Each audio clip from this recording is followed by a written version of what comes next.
Idealvoyance.fr, coaching de vie spirituelle par téléphone, chat et email présente. Sud Radio, à votre écoute, 16h-17h, Alexandre Delevanne.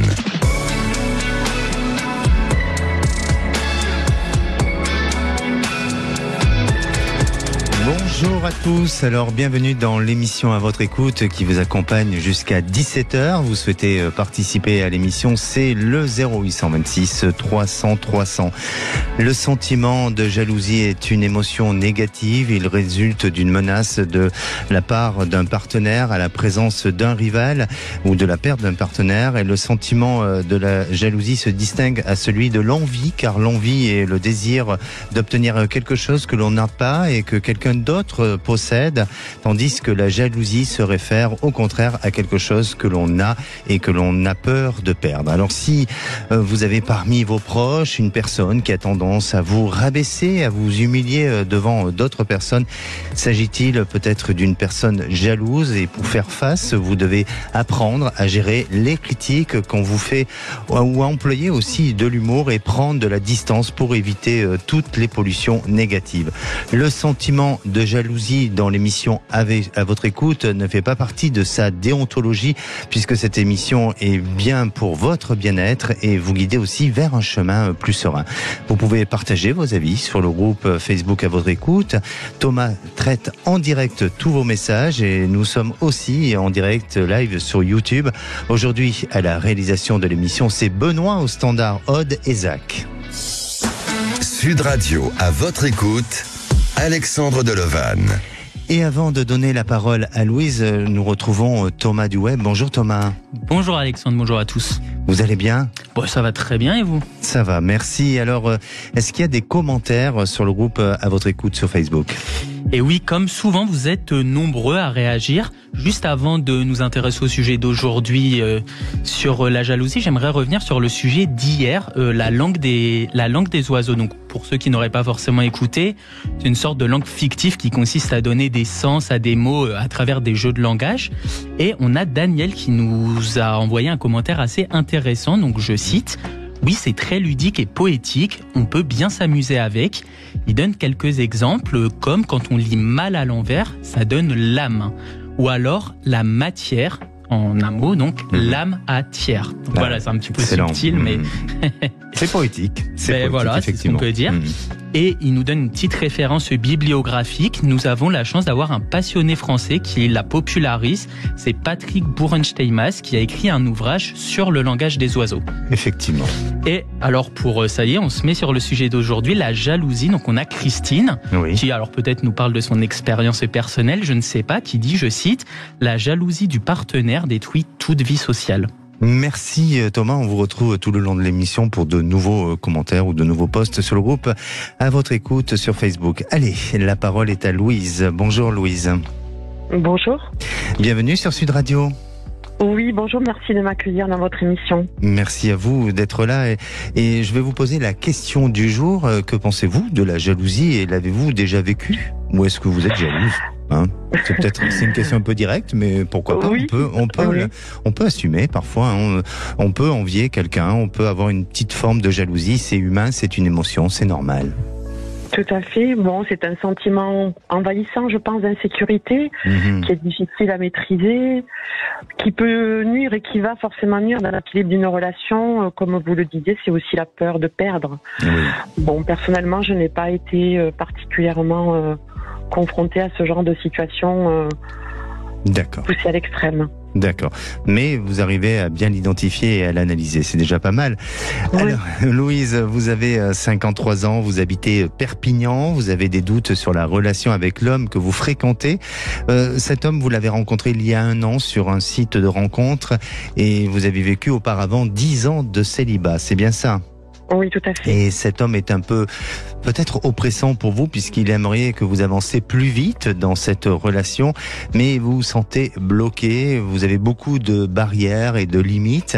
Alors Louise, racontez-nous un petit peu le début de votre rencontre déjà, comment ça a évolué et à quelle fréquence vous voyez et quelles sont vos barrières ou vos limites face à cette histoire et face aussi à cette résistance. Oui, effectivement, donc nous connaissons depuis un petit peu plus d'1 an maintenant. Je suis restée effectivement plusieurs années seule et donc j'ai acquis une certaine indépendance. J'ai des difficultés à me projeter et à retrouver la confiance dans une relation à deux. Effectivement, nous sommes dans des rythmes différents et peut-être des attentes différentes et je me pose la question. Mais Louise, pardonnez-moi, quand vous dites oui. que vous avez du mal à vous projeter, c'est lié à vos expériences passées qui vous amènent à être dans cette difficulté-là? Je le pense, oui. Et pourquoi vous lui accordez pas une confiance puisque lui a envie d'engagement? J'ai l'impression de bloquer un petit peu l'évolution de la relation par moment. Voilà, par rapport à toujours ce manque de confiance. Voilà, et cette indépendance que j'ai acquis, oui. Vous croyez en sa sincérité? J'ai bien envie d'y croire. Ah, j'aime bien, j'ai bien envie. Pourquoi vous y croyez qu'à moitié? Eh bien, parce que je me demande si c'est une réelle volonté de construire un avenir avec moi ou si, par moment, je me pose la question de savoir si c'est pas aussi pour lui une façon de combler, alors peut-être pas forcément un vide, mais quelque chose dans sa vie. J'ai du mal à identifier. Alors Louise, il y a quelque chose qui me vient en vous écoutant. Est-ce qu'auparavant, vous n'aurez pas vécu une histoire où il y avait une promesse d'aller très très loin d'engagement vis-à-vis de vous, la personne avec qui vous étiez auparavant? Je dis pas votre dernière relation, mais peut-être une autre relation avant, oui. À tel point que on aurait pu parler de mariage, on aurait pu parler d'engagement important, et du jour au lendemain, cet homme vous a abandonné. C'est tout à fait le contexte. Ah, c'est tout à fait ça. Oui. Il y a plusieurs années. Oui. Il y a plusieurs années. Et c'est pour ça que là, le schéma vous avez peur que le schéma se répète. Je ne dis pas qu'il va se répéter, mais vous avez peur que ce schéma se répète.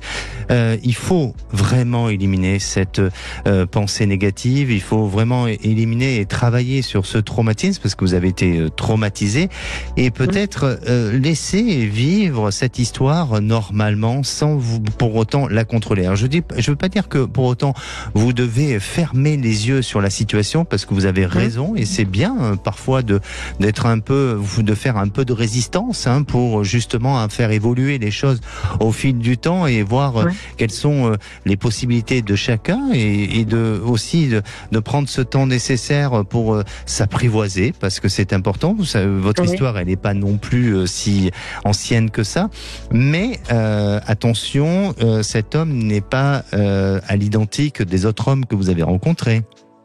D'accord. Oui.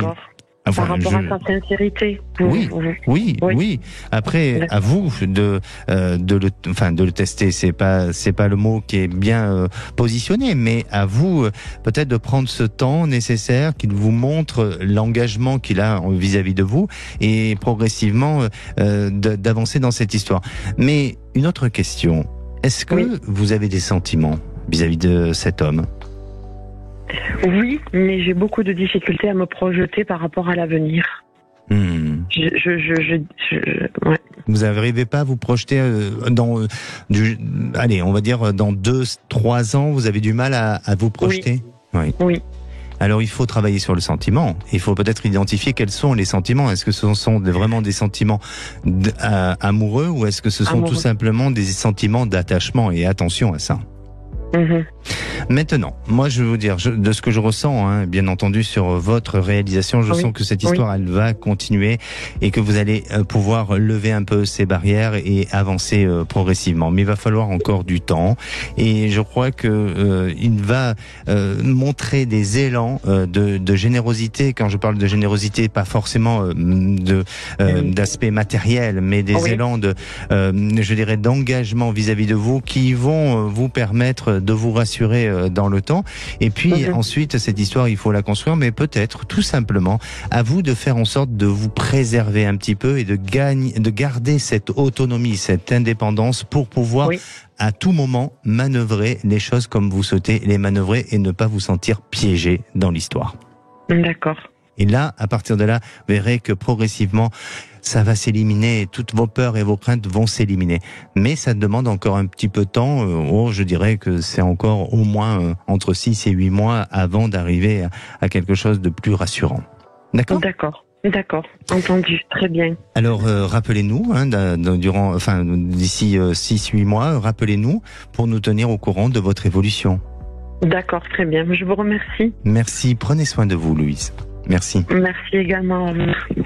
Allez, si vous aussi vous souhaitez témoigner ou vous avez des questionnements sur votre devenir, on vous attend au standard au 0826 300 300.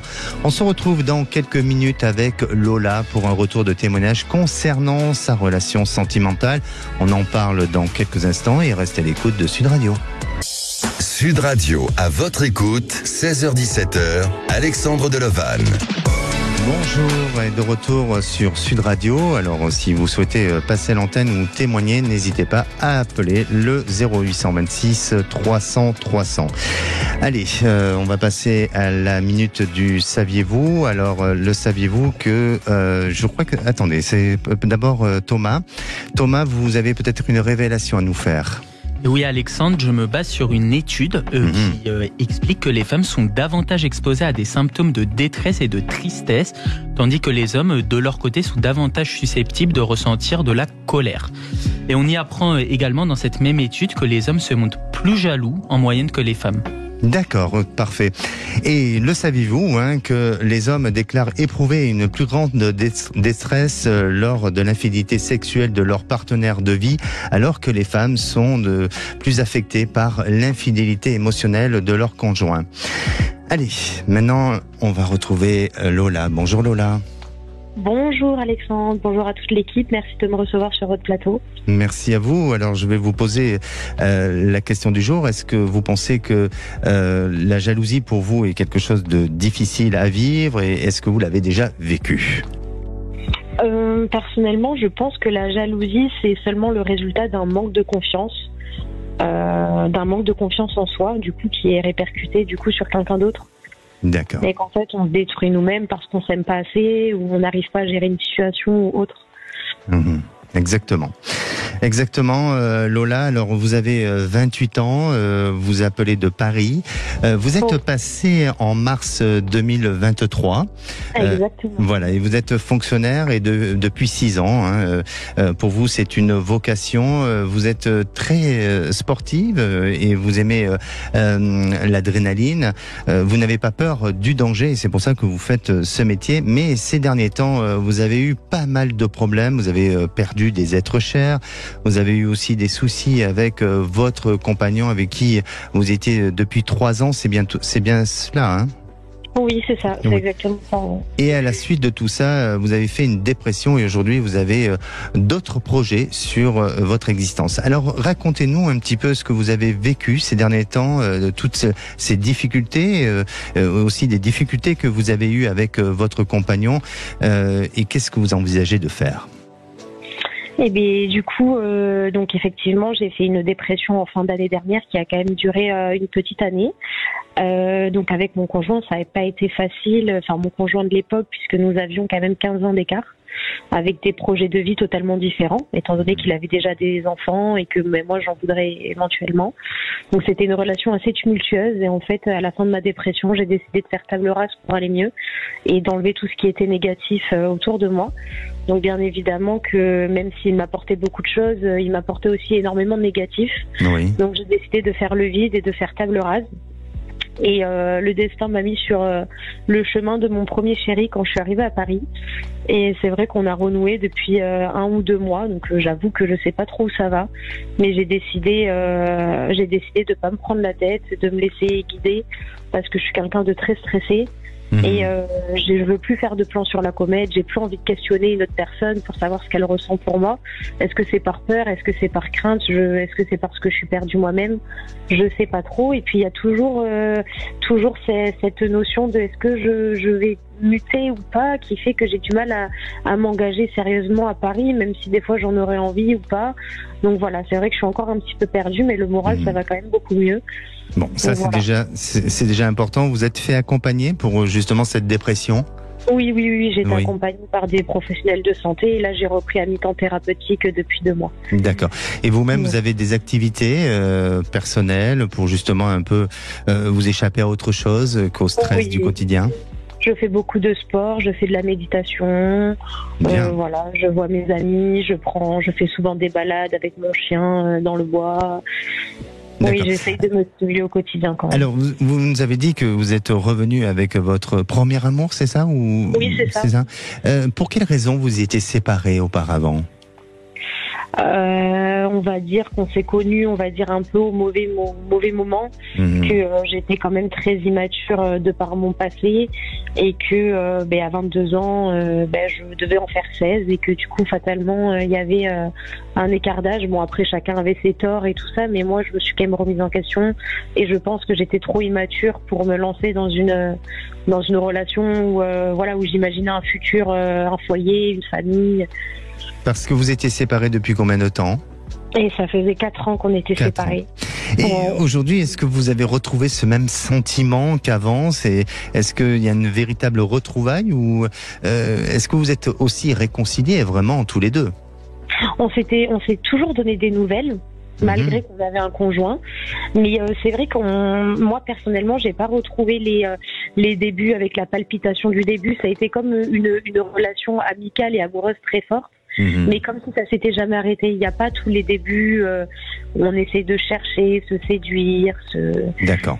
Est-ce que c'est peut-être ça, tout simplement, l'amour, d'aller vers un chemin plus serein et avec moins de pression et de vivre son moment présent et de faire vivre le sentiment au fil du temps et dans le partage, c'est peut-être ça, tout simplement, non ?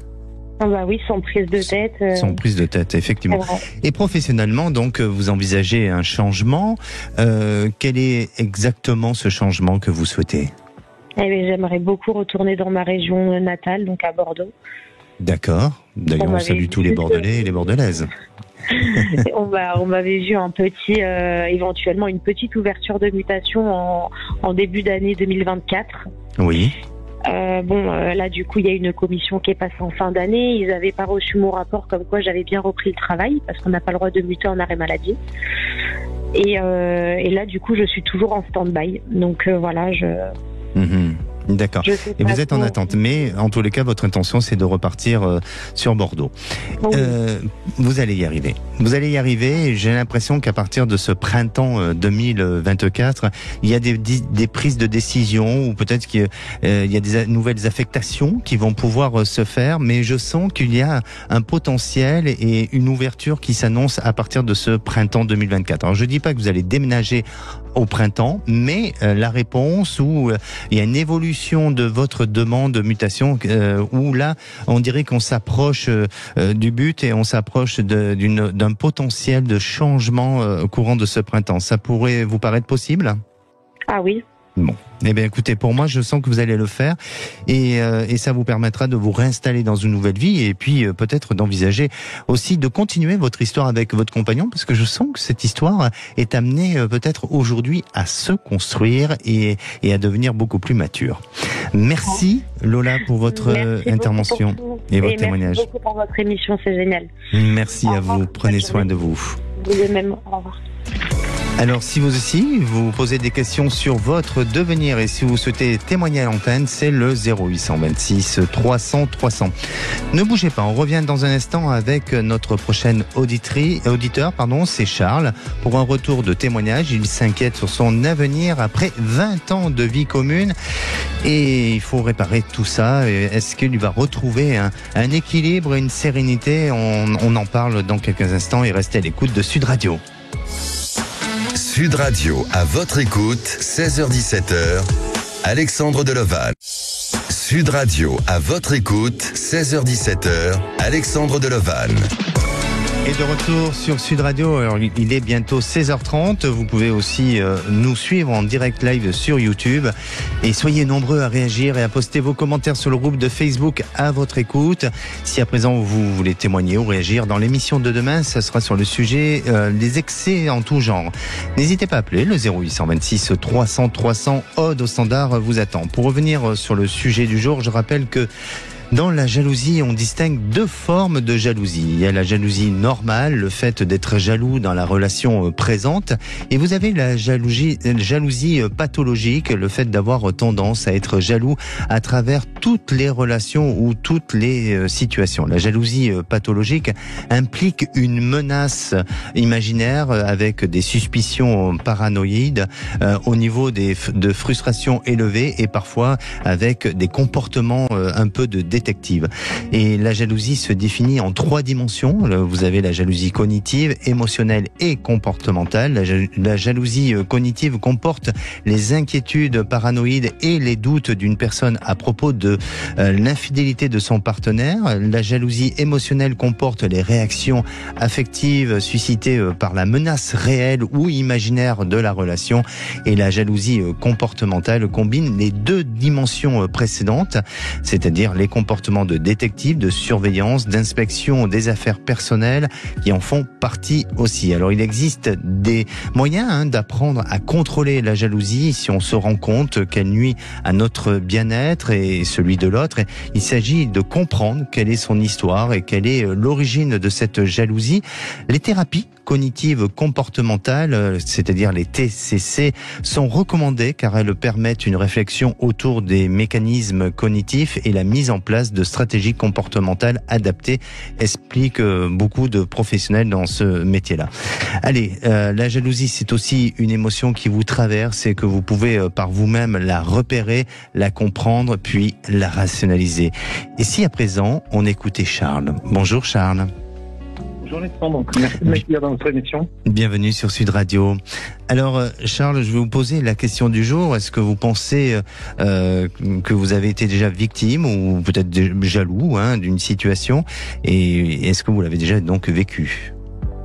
Alors, j'ai envie de dire, dans une relation, à un moment, effectivement, elle peut s'installer cette jalousie. Et effectivement, moi-même, ça a pu m'arriver d'être jaloux. Alors, c'est malgré ça, finalement. Mais oui, bien sûr, ça m'est arrivé. Ouais. Oui, je pense qu'on a tous un moment dans notre vie où on peut avoir une petite forme de jalousie, mais il y a la jalousie normale et la jalousie excessive, voilà, ou maladive, comme on pourrait dire.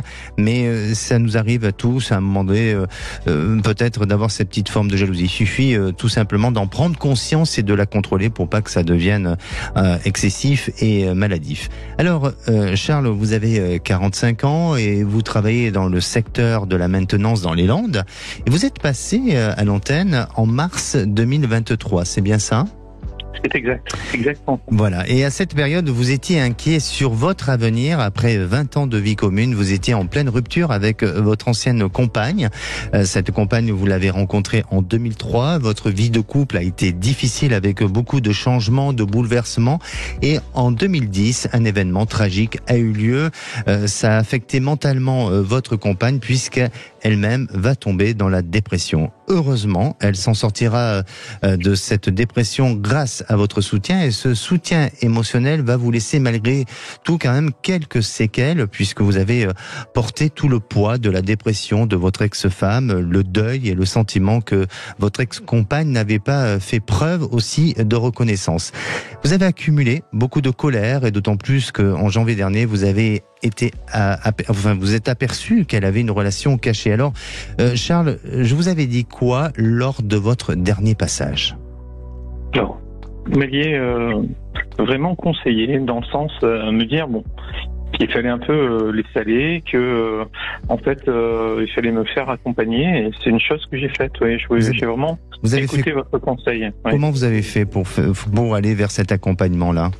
Alors, du coup, j'ai été voir une sophrologue qui m'a aidé, oui, et puis qui m'a accompagné pour, entre guillemets, lâcher toute cette colère et toute cette pression qui pouvait être au fond de moi, quoi.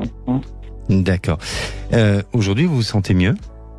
Ah, soulagé. Soulagé. Ouais.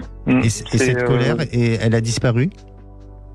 Ouais, oui, elle s'est vraiment estompée, ça a mis du temps, mais j'ai toujours un petit peu de rancœur, mais c'est plus de la colère comme comme au premier jour. Est-ce que vous avez eu le sentiment d'avoir raté quelque chose ou de ne pas avoir fait les choses comme il fallait ou peut-être trop aussi De pas avoir vu les choses, vraiment, c'est de pas avoir vu la dérive qui s'est installée, de pas avoir peut-être pris les devants. D'accord. Alors aujourd'hui, vous êtes reconstruit sentimentalement ou pas? Mais c'est difficile quand même. Ça n'a pas été simple, mais j'ai passé le cap en fait. Vous savez, comme on dit, que l'amour à la haine, il n'y a qu'un pas. Donc il y a eu cette haine qui était un peu une colère, qui s'est estompée. Et si on va dire à un moment, j'étais pas prêt à accueillir une nouvelle vie ou quelqu'un d'autre peut-être. Aujourd'hui, c'est un peu plus, j'ai passé le cap. Voilà. D'accord. Cette colère, est-ce que vous êtes en train de me dire qu'elle s'est transformée un peu en force, en énergie et en conviction de changer les choses, non? Mais c'est exactement ça, en fait. J'ai l'impression que vous lisez dans mes pensées, mais c'est ça. Vous n'avez pas l'impression, c'est peut-être le cas, non? Que je lis dans vos pensées. Heureusement, le cerveau est malléable quand même. On n'est pas... Et on arrive à passer au-delà. Et effectivement, c'est le courage qui reprend le dessus. Et de toute façon, la vie continue.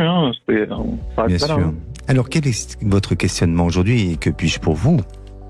Alors en fait, moi je m'interroge vraiment sur quel sera mon avenir, principalement aujourd'hui mon avenir sentimental et éventuellement mon avenir professionnel aussi, qui va évoluer. D'accord. Parce qu'aujourd'hui, par rapport à votre activité professionnelle, vous êtes toujours en activité, hein, c'est ça? Vous êtes dans la maintenance, hein, oui. Dans quel secteur exactement? Dans l'énergie. L'énergie. C'est étrange parce que est-ce que vous avez l'intention de vous déplacer ou de vouloir vivre ailleurs, mais pas forcément très loin, mais de vous déplacer un petit peu? Non. Ça m'a traversé l'esprit de partir pas très loin, effectivement. Mais j'ai pas eu encore les réponses que j'attendais. D'accord. Alors retenez cette information-là parce que je veux pas vous influencer, c'est pas le but, hein, mais la vie vous amènera à faire des choix. Elle vous amènera aussi peut-être à décider autrement. Et ce que vous pensez aujourd'hui de ce que vous allez pouvoir envisager ou de ce que vous allez pouvoir faire de votre existence risque d'être assez différent. Donc laissez venir à vous toute surprise, toute coïncidence, toute synchronicité aussi, parce que je vous sens être réceptif à ce genre de choses. Et vous verrez que à partir de là, il y aura une jolie rencontre qui va s'annoncer pour vous et vous permettre aussi de pouvoir vous réaliser ensemble et de construire un avenir beaucoup plus stable et beaucoup plus serein. Et cette rencontre se vient par le biais du travail, mais pas forcément de votre travail à vous. Ça peut être par son biais de son travail à elle. Et puis ensuite, on dirait que par rapport à son installation, à son lieu de vie, à votre lieu de vie, eh bien il y aura peut-être des choix, peut-être parce que cette personne ne pourra pas se libérer de l'endroit où elle est pour plusieurs raisons, hein, peut-être des raisons familiales tout simplement. Et c'est à vous de décider, c'est à vous de choisir si vous devez rester dans votre lieu d'habitation ou de partir. Et je vous sens partir vers un autre horizon, vers quelque chose de complètement nouveau, où là, vous allez vous sentir beaucoup plus en phase avec votre vie et beaucoup plus heureux. Alors ça va demander encore un petit peu de temps, hein, mais restez confiant et j'ai l'impression chez vous, hein, de ce que je ressens, tous les jours vous êtes en train de semer une petite graine et vous verrez que la récolte sera fructifiante. Ben écoutez, je sais vraiment que ça se passe. Après, vous savez dans combien de temps à peu près ça peut... J'ai du mal à vous dire, mais je dirais d'ici un an, les choses vont se mettre en place. D'accord ? D'accord. Merci Charles de votre témoignage et puis n'hésitez pas à nous faire à nouveau un retour de témoignage. Merci beaucoup Alexandre. Merci à vous. Sud Radio, à votre écoute, Alexandre Delovan. Et la parole est à Catherine. Bonjour Catherine. Bonjour Alexandre, je suis ravie de vous parler. Moi aussi, je suis ravi, comme je suis toujours ravi d'avoir tous les auditeurs et chaque jour à l'antenne de Sud Radio. Alors, je vais vous poser la question du jour. Que pensez-vous de la jalousie et l'avez-vous déjà vécu? Ou peut-être est-ce que vous-même, parfois, ça vous est arrivé d'être un petit peu jalouse? Alors, moi, je ne suis pas jalouse. Par contre, ça m'est arrivé une fois, mais du coup, j'ai trouvé ça tellement ridicule parce que c'était infondé. Donc j'ai pris ça sur la dérision et l'humour. Donc c'est pas très bien passé sur le moment, mais voilà. C'est ce que j'expliquais, et vraiment Catherine, pardonnez-moi, mais c'est ce que j'expliquais en tout début d'émission. Hein. Il faut parfois, quand vous sentez que c'est dérisoire, il faut employer de l'humour et ça permet ça glisse et ça passe. Bah voilà, surtout quand c'est infondé. Donc bien sûr. voilà. Alors Catherine, vous avez 61 ans, vous êtes graphiste et vous habitez l'Essonne. Oui. Et aujourd'hui, votre maman est dans un EHPAD depuis 2 ans et jusqu'à maintenant, vous payez donc cet établissement, ce qui est normal, hein, mais vous payez avec ses économies et ça devient difficile. Voilà, et ces économies arrivent à la fin et du coup, moi, à partir de février 2024, ça va être très compliqué de payer cet EHPAD.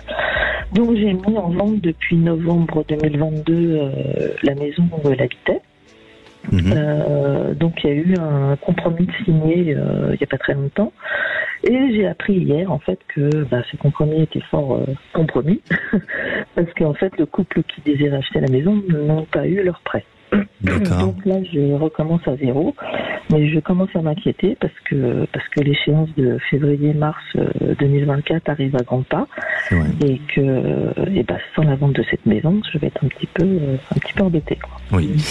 Est-ce que, alors déjà avant de répondre à votre question, parce que j'imagine que cette question tourne autour de quand vous allez pouvoir vendre cette maison, voilà. Mais votre maman, comment elle vit son quotidien dans l'EHPAD, à l'EHPAD? Alors ma maman, ça a été très compliqué les premiers 6 mois. Oui. Et depuis, maintenant ça va faire quand même presque 2 ans, mais ça fait 2 ans qu'elle est là-bas, et elle a pris ses marques. Après ma maman perd beaucoup la mémoire. Oui. Donc, le pavillon de où elle habitait, elle m'en parle pas beaucoup. Et elle me parle souvent de sa jeunesse. Et du coup, j'ai fait une mise sous tutelle dont moi je suis la responsable. Et du coup, je ne lui parle pas beaucoup de cette vente de pavillon parce que de toute façon, dans les 10 minutes, elle aura oublié ce que je lui ai dit. Donc, mais après, dans l'EHPAD, ça se passe bien. Ça se passe bien. Vous la voyez pas décliner. Vous sentez qu'elle vit son quotidien sans grande difficulté. Voilà, exactement. D'accord. Et puis, voilà. Donc, c'est rassurant. Elle est plus sereine et moi, je suis beaucoup plus sereine. Ça, exactement. C'est sûr. Alors, par rapport à ce pavillon, on dirait que la vie vous amène un peu face à une épreuve, comme si tout allait se débloquer à la dernière seconde, à la dernière minute, et je pense que ça va être ça, et je dirais même, il y aura un petit décalage. Mais ce décalage n'est pas énorme, et il va pouvoir être rattrapé par rapport à cet espace-temps, où là, il y aura peut-être c'est une question de 2 mois à peu près. Donc, quand vous parlez de l'échéance de février, moi je dirais avril, où là, ça peut se récupérer, mais vous allez le vendre. Ce pavillon, il est où? Il est dans l'Essonne aussi ou il est... Non, il est dans les Hauts-de-Seine, il est à Antony. D'accord. Je sens qu'il est bien placé, il est bien positionné, il a été bien entretenu et pour moi, il y a une possibilité à ce que ça puisse être vendu. Vous allez avoir une proposition très rapidement, mais malheureusement, je veux pas dire que cette offre à nouveau on va décliner cette offre, mais les personnes vont demander un délai parce que ils se sentiront peut-être un peu trop précipités par la période, par aussi leur calendrier, et donc il y a un délai qui sera un petit peu respecté, mais en revanche, vous aurez une garantie financière qui vous permettra d'être rassuré que la transaction pourra se faire et que vous allez pouvoir mettre tout ça à jour.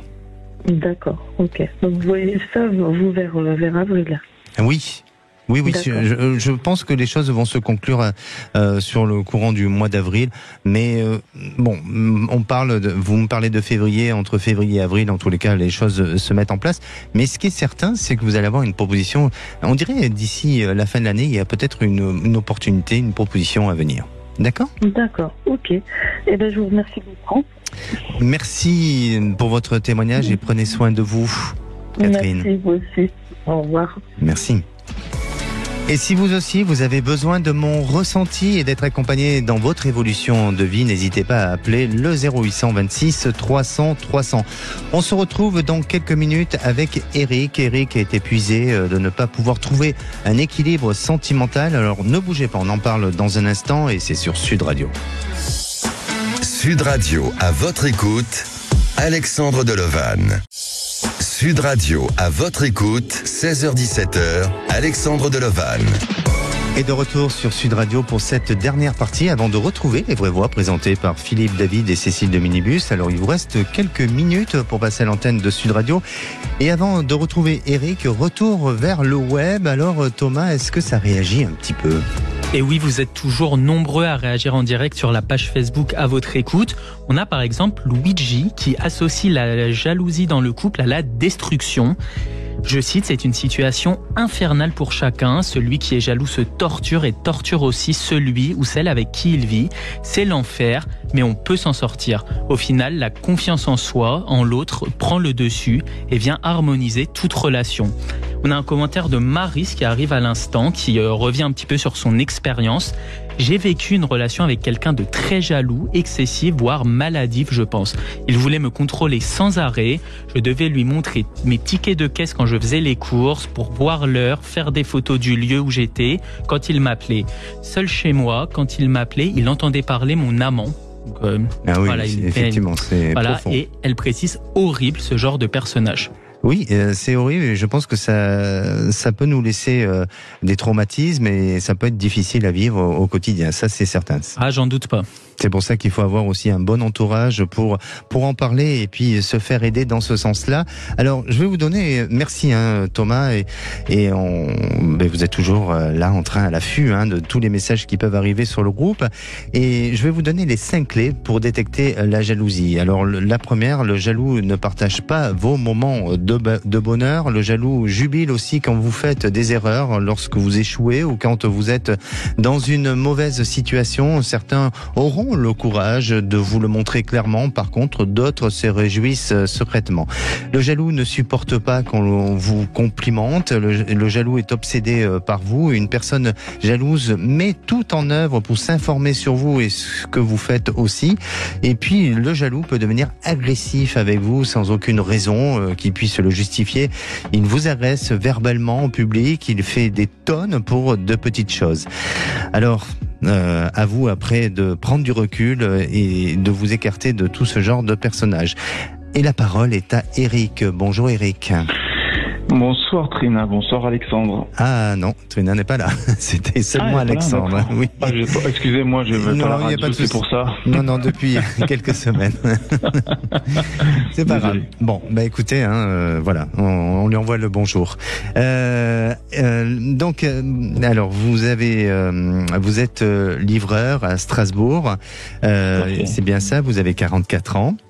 Tout à fait. Voilà, vous aimeriez bien trouver l'amour, mais vous êtes épuisé de toutes vos ressources. Vous n'avez jamais été marié, Eric, vous avez enchaîné les relations qui n'ont mené à rien, ce sont vos propos, et vous dites que vous n'avez connu que des âmes grises alors que vous étiez dans la recherche de personnes pétillantes, d'âmes authentiques. Et vous êtes aussi sensible à la spiritualité. Alors, quels sont vos centres d'intérêt à ce jour et qu'est-ce que vous aimeriez partager avec une femme, Eric ? Alors, ce que j'aimerais déjà partager avec une femme, c'est de l'authenticité, des choses très banales, j'ai envie de dire, de l'amour très simple, de la joie, surtout centré sur la joie. Et mes centres d'intérêt sont variés. Voilà, je suis vraiment très curieux de beaucoup de choses. On va dire, j'aime bien être stimulé intellectuellement. Et c'est vrai que la spiritualité est centrale chez moi. D'accord. Quelle est votre démarche aujourd'hui face aux rencontres ? Comment vous abordez les femmes et de quelle manière vous le faites ? Écoutez, j'utilise les technologies mises à disposition à cette époque, ce qui est plus ou moins... il y a des belles choses, mais le rapport est pas toujours très fluide. Donc voilà, après je sors, je vais là où je pense trouver du monde. Mais disons que je vois pas trop ce que je peux faire dans l'état actuel des choses. C'est un peu d'explorer de nouvelles pistes. D'accord. En tous les cas, vous n'êtes pas fataliste, hein. Vous avez quand même espoir de rencontrer quelqu'un. Oui, mais je vais finir par le devenir à force. Si. Alors, je ne sais pas si vous avez des approches un peu à la spiritualité, à ce genre de choses. Peut-être que votre esprit s'ouvre à d'éventuelles synchronicités. Il s'ouvre peut-être à d'éventuelles possibilités de joie dans votre vie, non ? Si vous êtes dans cette notion-là. Oui, tout à fait. J'essaie de voir un peu les signes qu'on me donne. Depuis combien de temps votre cœur n'a pas, vibré? Ça fait très très longtemps. On va dire j'ai pu vibroter, je sais pas si je peux dire ça. Mais en tout cas, j'ai la véritable vibration, elle date vraiment d'il y a plus de 10 ans. Facile. Après, j'ai eu des rencontres entre-temps, mais qui m'ont pas traversé. Et une dernière question, et après je vais vous répondre bien sûr. Est-ce que vous vous aimez? Si je m'aime? Oui. Écoutez, je tâche de m'aimer au quotidien. Vous tâchez? Je tâche puisqu'il y a beaucoup de choses que j'essaie de parfaire en moi, mais je m'aime avec mes zones d'ombre aussi, ouais. Eh bien, pour moi, je ne veux pas dire que la réponse est là, hein, pas du tout, hein, parce que je ne vous connais pas et je me permettrai pas. Mais je crois que dans un premier temps, et votre démarche et peut-être l'élan d'une nouvelle rencontre, c'est peut-être la vôtre. Et la vôtre, c'est quand je dis la vôtre, c'est peut-être avec vous-même. Et je ressens chez vous un individu qui parfois, je ne vais pas dire que vous ne vous connaissez pas, mais parfois qui a tendance à ne pas suffisamment s'apprécier, à se juger un peu durement, à être pas forcément dans cette bonne estime de soi.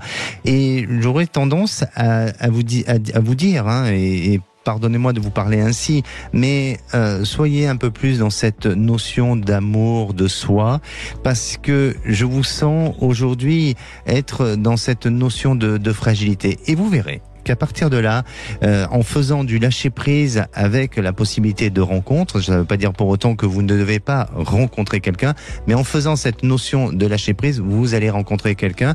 Et pour moi, si vous êtes dans ce fonctionnement-là, dans ce mécanisme-là, vous verrez qu'à partir de ce printemps 2024, vous serez dans une possibilité de rencontre, et non pas d'une rencontre éphémère, mais d'une rencontre avec qui vous allez pouvoir échanger, évoluer et je sens la nature, l'environnement, de quelqu'un qui est sensible à cette notion de nature et d'environnement et qui donnera cette possibilité d'échange et de rencontre et d'activité aussi avec cette personne-là.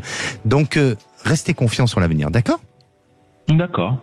Merci beaucoup. Et puis surtout, n'hésitez pas à nous tenir au courant. J'y compte bien. Merci. Prenez soin de vous, Eric. Et vous également. Merci encore. Merci.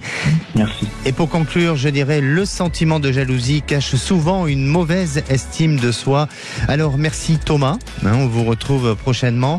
Et puis, on se donne rendez-vous demain. On parlera des excès en tout genre. N'hésitez pas à porter vos témoignages et à communiquer sur le groupe à votre écoute sur Facebook. Et on vous répondra à l'antenne. Passez une belle fin de journée. Bonsoir Philippe David. Bonsoir Alexandre Delovan. Je vous ai vu courir. Hein. Oui. Ah oui, c'était le sprint. Ah oui. Alors là, j'étais sur un temps à la Usain Bolt. Hein. Non, n'exagérons rien. Au menu des vraies voix, 17h30, notre grand débat. Vous avez vu que l'ambiance est quand même pas au beau fixe à la France insoumise. Et on va poser cette question. Raquel Garrido est-elle victime d'un procès politique? Puisqu'aujourd'hui, ça se déchire même sur les réseaux sociaux entre insoumis. Alors, est-ce que pour vous, Raquel Garrido, en étant sanctionné pour 4 mois, comme Adrien Quatennens, mais quand même pas pour les mêmes faits. L'un, c'était des coups sur sa femme, l'autre, c'est pour une divergence ou des divergences avec la ligne du parti. Est-ce que c'est logique? Est-ce que pour vous, c'est un peu comme un ministre, ça ferme sa gueule ou ça démissionne, comme avait dit Chevènement, un homme ou une femme politique, ça suit la ligne du parti ou ça s'en va? appelez-nous au 0826 300 300. À 18h37, le coup de projecteur, hashtag renseignement, étoile de David Taguet, l'hypothèse d'une tentative de déstabilisation russe vous paraît-elle crédible? C'est une info qui est donnée que c'est peut-être une tentative de déstabilisation de la Russie. Vous y croyez? Vous n'y croyez pas? C'est l'œil de Moscou? C'est un fantasme ou c'est même du complotisme? Venez nous donner votre avis au 0826 300 300. Nos 3 vraies voix du jour avec Cécile de Mélibus, Philippe Bilger, Françoise Degois et Mickaël Sadoun. Bonne émission. Sud Radio, à votre écoute, 16h-17h, Alexandre Delovan. Avec idéalvoyance.fr, coaching de vie spirituelle par téléphone, chat et email.